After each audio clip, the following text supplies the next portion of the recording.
What's up? Tom here, back with yet another Twins system recap for Tuesday, April 21st. Get right into it. These scores, unfortunately, not a single affiliate won tonight.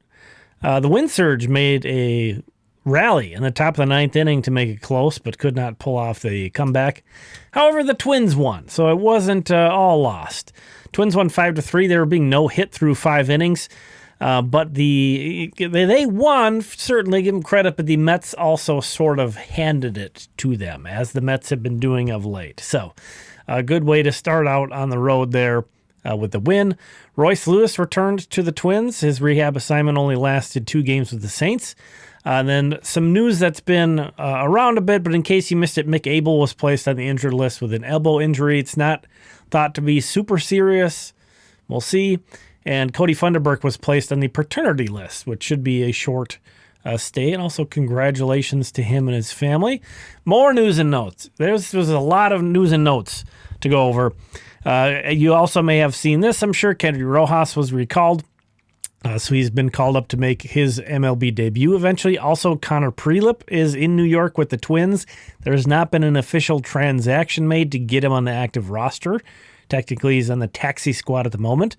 But there is kind of the rumor is he's going to start tomorrow. They can't really announce that yet because he's not even on the active roster. But they currently have an extra position player with Royce being activated. They didn't send a position player down, so likely to sometime tonight or tomorrow you'd have to think it's between James Outman and Ryan Kreidler. My guess is they'll send Kreidler back because Outman's just going to be here forever. he was a key base running guy off the bench tonight, so I don't want to pick on him too much. But anyway, with those guys moving up, Mike Paredes and Aaron Rozek were both transferred to St. Paul. They both have some AAA experience. Travis Adams' rehab also moved up from Fort Myers to St. Paul. Wichita also activated Jose Olivares from the injured list. He's going to be making his AA debut in his next outing. He was amazing for Fort Myers in his one rehab outing. And then Adrian Bajorquez was placed in the 7-day IL due to a right forearm strain. So that doesn't sound good. So again, lots of news and notes. Let's get into the 3 stars of the day. Star number 3, Ryan Gallagher of Wichita. This line doesn't look that great. You give up 3 runs in 4 and 3rd inning.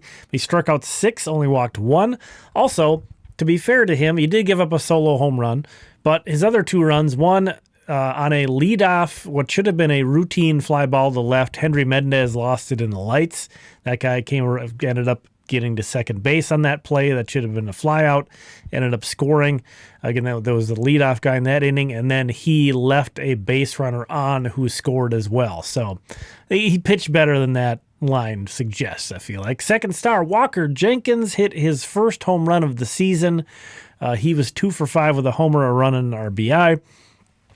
That was only his second extra base hit of the season for Walker Jenkins. He's got a 649 OPS, but he has been hitting the ball hard. He's just been hitting it like straight into the ground. Some of his best exit velos have gone like 6 feet, and just, maybe it's a single that runs through the infield, but so he's, on time. He's squaring up balls, but just kind of not meeting the contact area that he'd like. But this one, 106.4 miles per hour in the exit velo, and he got under this thing and launched it, pulled it, which he doesn't really pull a lot of balls. So maybe we'll see Jenkins kind of catch a rhythm here. First star of the day, though, Garrett Spain for Wichita, their center fielder, 25-year-old who has a little bit of time in AAA, but he's been with the Wind Surge. A guy who, like a lot of the Wichita players, has like over 200 games in AA under his belt. Hasn't never really hit that much, though. The Twins picked him up in the minor league phase of the Rule 5 draft, and he's going bananas. He's got a 1,081 OPS so far. Tonight he was 2 for 3 with a double, a home run, and 2 walks.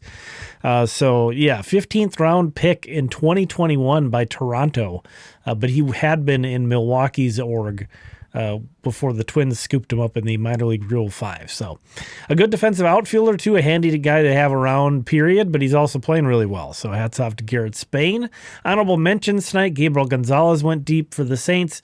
Ricardo Olivar also did for the Wind Surge. Jaime Ferrer had a big game for Cedar Rapids. Jacob McCombs, only the one hit, but it was his first pro home run for Jacob McCombs of the Colonels. Then Mitch Muller, not sure. Fort Myers, 2 1/3 no-hit innings. This is a guy who was born in St. Louis Park and pitched at Winona State to start his college career. Ended up transferring and pitched for a few schools, actually. Pitched in high school in Wisconsin, though, so I don't know how much time he spent in Minnesota in between, but a guy, I think, played some indie ball, minor league free agent signing for the Twins, so a local guy to keep your eye out for. On to the star scoreboard. Garrett Spain gets in on the 8th spot. There's a bunch of guys tied at 8. Other than that, no movement up at the top. However, some people have been asking for it. I'm not going to be able to do this on a nightly basis, but let's split this thing up between the top 10 hitters and the top 10 pitchers. There you see a big difference between kind of how things are split is partially because the AAA season got underway so much earlier than the other ones. And I get it seems kind of heavy-sided toward hitters, but I feel like it's harder to get in the top 3 as a hitter. Like, you don't have to have that great of a pitching performance, I feel. Like Ryan Gallagher tonight. That was a good outing, but, again, it looked better than his box score. And a lot of hitters just have empty games. So, anyway, some of you were asking for that. I'll pop this in every once in a while if I have some extra time to prep. A new security envelope background here. That's the thing I'm most excited about. Additional notes, Kalen Culpepper did not play due to illness. There were actually multiple guys in the Saints that were not able to play tonight due to illness, to the point where Kyler Fedko played second base for the first time ever. He hit a home run, too. Manuel Rodriguez was the right fielder tonight with Jenkins in center. He went 0 for 2 with 2 walks and 2 strikeouts. Eli Jones pitched tonight, who's, as we saw, one of the better pitching performers on the year. 3 2/3 innings, gave up 8 hits and 6 runs. So things went a little sideways for him. Ben Ross was 0 for 2, but drew 3 walks, including a bases-loaded walk in that crazy 9th inning. And Eduardo Tait, as the DH, was 0 for 4 with a strikeout for the Colonels. Thanks for checking this one out. Appreciate you. Be back with another one of these tomorrow.